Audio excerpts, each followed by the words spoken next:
Do you ever feel drained after spending time with certain people?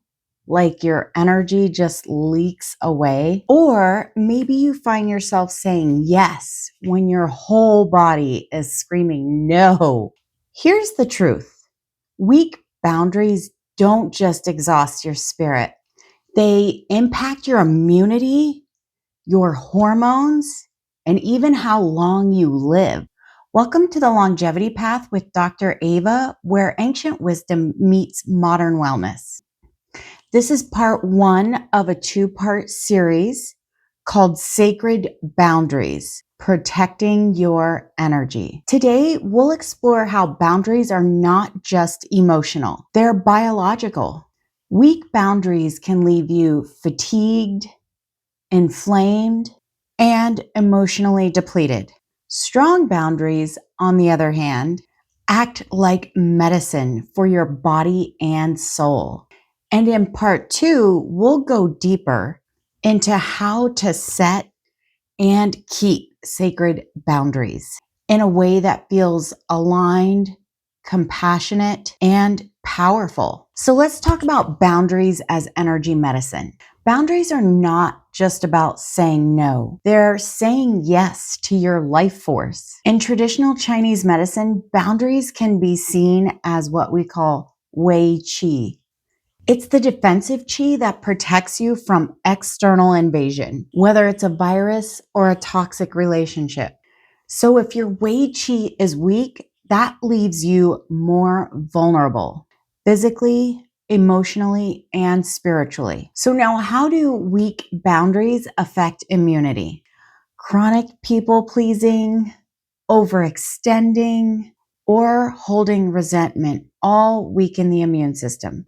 Stress hormones like cortisol stay elevated when you are constantly overriding your own needs. And that elevated cortisol is going to suppress immune function, meaning you're going to have more colds, you're not going to heal as fast, and you're probably going to have more inflammation.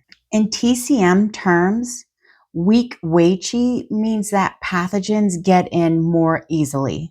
Let's talk about boundaries and fatigue. Try to think of boundaries as a container for your energy. Without a container, everything leaks out. If you constantly give your yes away, your chi gets depleted. This shows up as brain fog, exhaustion, or the tired but wired feeling at night.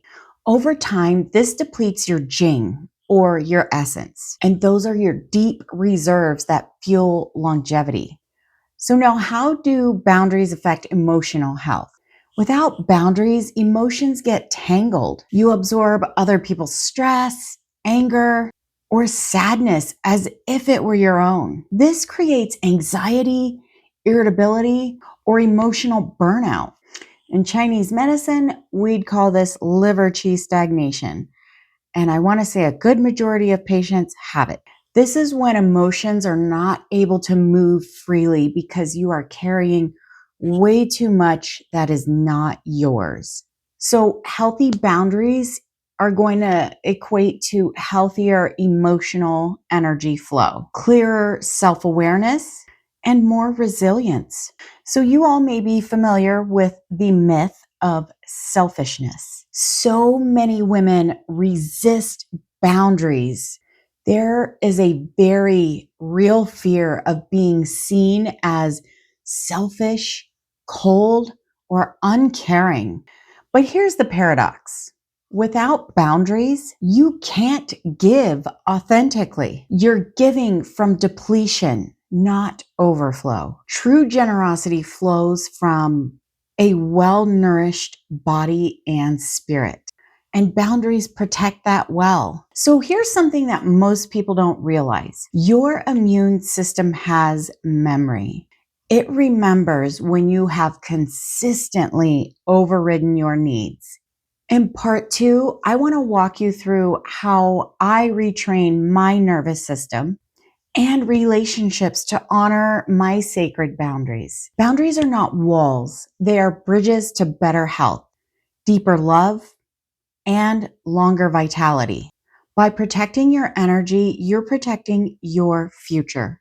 Until next time, stay rooted, radiant, and beautifully balanced.